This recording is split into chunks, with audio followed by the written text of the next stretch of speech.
मेरा वालिदा बोल सांचे दरबार की जय। अथ षड्विंशो अध्याय। नवरात्र व्रत विधान। कुमारी पूजा में प्रस्त कन्याओं का वर्णन।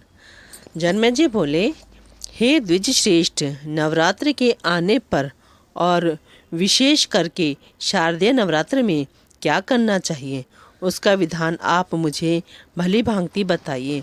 हे महामते, उस पूजन का क्या फल है और उसमें किस विधि का पालन करना चाहिए। हे द्विजवर, कृपया विस्तार के साथ मुझे ये सब बताइए। व्याजी बोले, हे राजन, अब मैं पवित्र नवरात्र व्रत के विषय में बता रहा हूँ, सुनिए।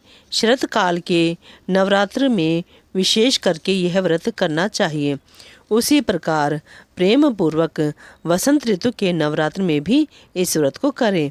ये दोनों ऋतुएं सब प्राणियों के लिए यम दशा कही गई हैं। शरत तथा वसंत नामक ये दोनों ऋतुएं संसार में प्राणियों के लिए दुर्गम हैं। अतएव आत्म कल्याण के इच्छुक व्यक्ति को बड़े यत्न के साथ यह नवरात्र करना चाहिए। ये वसंत तथा शरद दोनों ही ऋतुएं बड़ी भयानक हैं और मनुष्यों के लिए रोग उत्पन्न करने वाली हैं। ये सबका विनाश कर देने वाली हैं। अतएव हे राजन, बुद्धिमान लोगों को शुभ चैत्र तथा आश्विन मास में भक्तिपूर्वक चंडिका देवी का पूजन करना चाहिए। अमावस्या आने पर व्रत की सभी शुभ सामग्री एकत्र कर लें और उस दिन एक भुक्त व्रत करें और हविष्य ग्रहण करें। किसी समतल तथा पवित्र स्थान में 16 हाथ लंबे चौड़े और स्तंभ तथा ध्वजाओं से सुसज्जित मंडप का निर्माण करना चाहिए।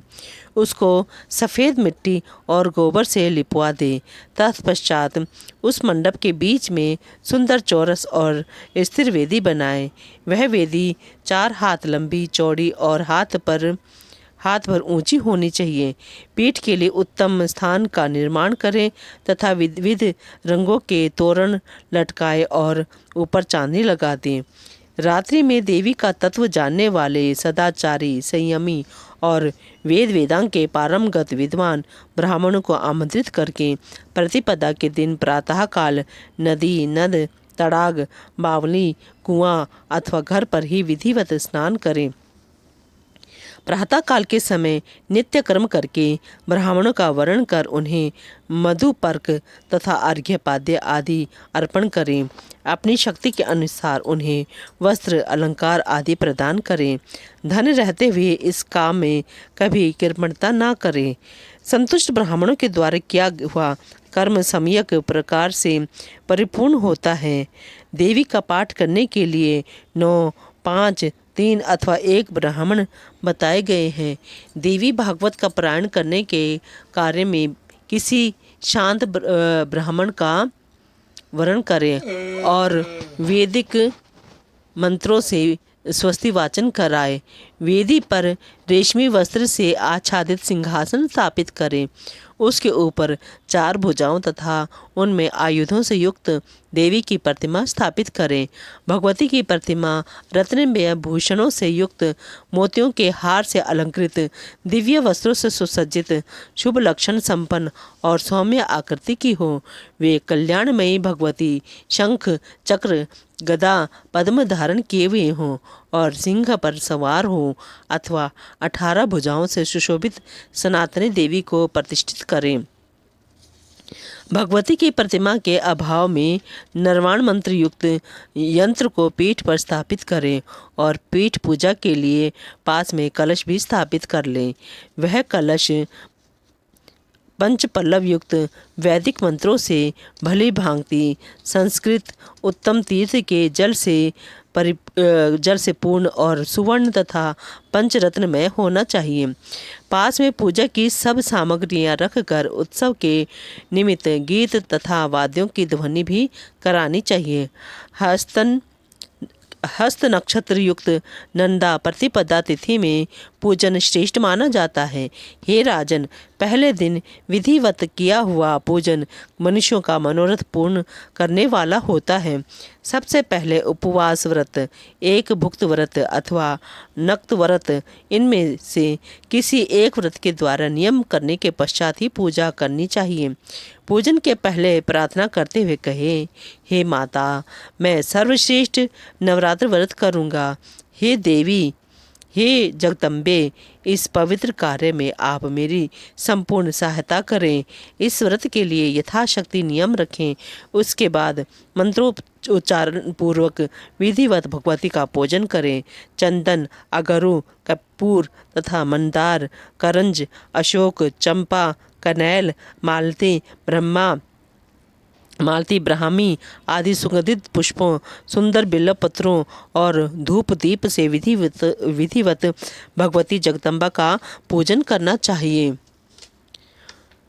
उस अवसर पर अर्घ्य भी प्रदान करें। हे राजन, नारियल, बिजौरा, नींबू, दाडिम, केला, नारंगी, कटहल तथा बिल्व फल आदि अनेक प्रकार के सुंदर फलों के साथ भक्तिपूर्वक अन्न का नैवेद्य एवं पवित्र बलि अर्पित करें। होम के लिए त्रिकोण कुंड बनाना चाहिए अथवा त्रिकोण के मान के अनुरूप उत्तम वेदी बनानी चाहिए। विविध प्रकार के सुंदर द्रव्यों से प्रतिदिन भगवती का त्रिकाल प्रातः, सायं, मध्याह्न पूजन करना चाहिए और गायन, वादन तथा नृत्य के द्वारा महान उत्सव मनाना चाहिए। व्रती नित्य भूमि पर सोए और वस्त्र, आभूषण तथा अमृत के सदृश दिव्य भोजन आदि से कुमारी कन्याओं का पूजन करें। नित्य एक ही कुमारी का पूजन करें अथवा प्रतिदिन एक एक कुमारी की संख्या के वृद्धि क्रम से पूजन करें अथवा प्रतिदिन दुगने तिगुने के वृद्धि क्रम से और या तो प्रत्येक दिन 9 कुमारी कन्याओं का पूजन करें। अपने धन सामर्थ्य के अनुसार भगवती की पूजा करें, किंतु हे राजन, देवी के यज्ञ में धन की कृपणता ना करें। हे राजन, पूजा विधि में 1 वर्ष की अवस्था वाली कन्या नहीं लेनी चाहिए, क्योंकि वह कन्या गंध और भोग आदि पदार्थों के स्वाद से बिल्कुल अनभिज्ञ रहती है। कुमारी कन्या वह कही गई है जो 2 वर्ष की हो चुकी हो। 3 वर्ष की कन्या त्रिमूर्ति, 4 वर्ष की कन्या कल्याणी, 5 वर्ष की रोहिणी, 6 वर्ष की कालिका, 7 वर्ष की चंडिका, 8 वर्ष की शांभवी, 9 वर्ष की दुर्गा और 10 वर्ष की कन्या सुभद्रा कहलाती है। इससे ऊपर की अवस्था वाली कन्या का पूजन नहीं करना चाहिए, क्योंकि वह सभी कार्यों में निंद्य मानी जाती है।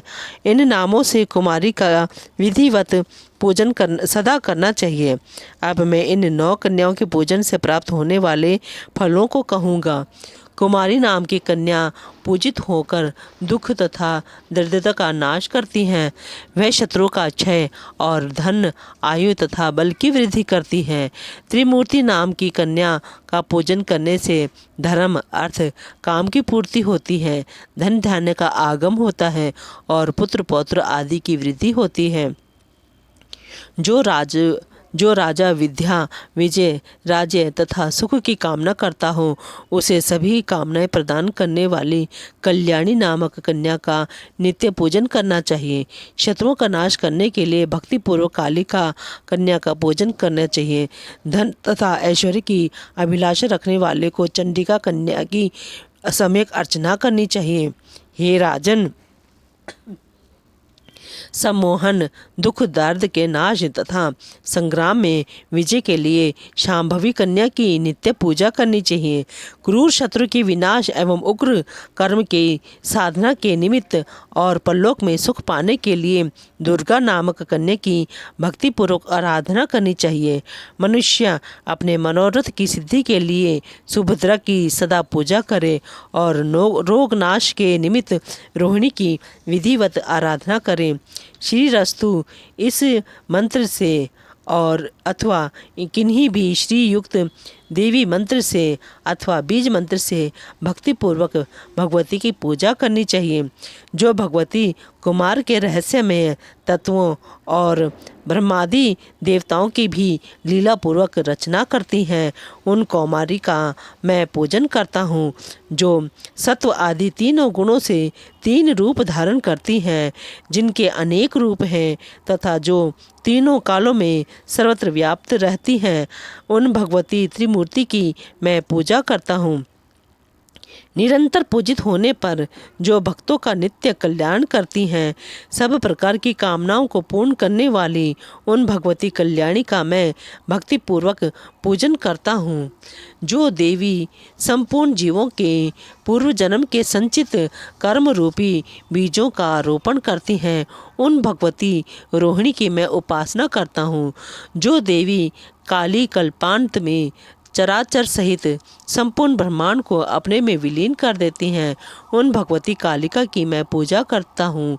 अत्यंत उग्र स्वभाव वाली, उग्र रूप धारण करने वाली, चंड मुंड का संहार करने वाली तथा घोर पापों का नाश करने वाली उन भगवती चंडिका की मैं पूजा करता हूँ। वेद जिनके स्वरूप है, उन्हीं वेदों के द्वारा जिनकी उत्पत्ति अकारण बताई गई है, उन सुखदायिनी भगवती शांभवी का मैं पूजन करता हूँ। जो अपने भक्त को सर्वदा संकट से बचाती हैं, बड़े बड़े विघ्नों तथा दुखों का नाश करती हैं और सभी देवताओं के लिए दुर्गेय हैं, उन भगवती दुर्गा की मैं पूजा करता हूँ। जो पूजित होने पर भक्तों का सदा कल्याण करती हैं, उन अमंगल नाशिनी भगवती सुभद्रा की मैं पूजा करता हूँ।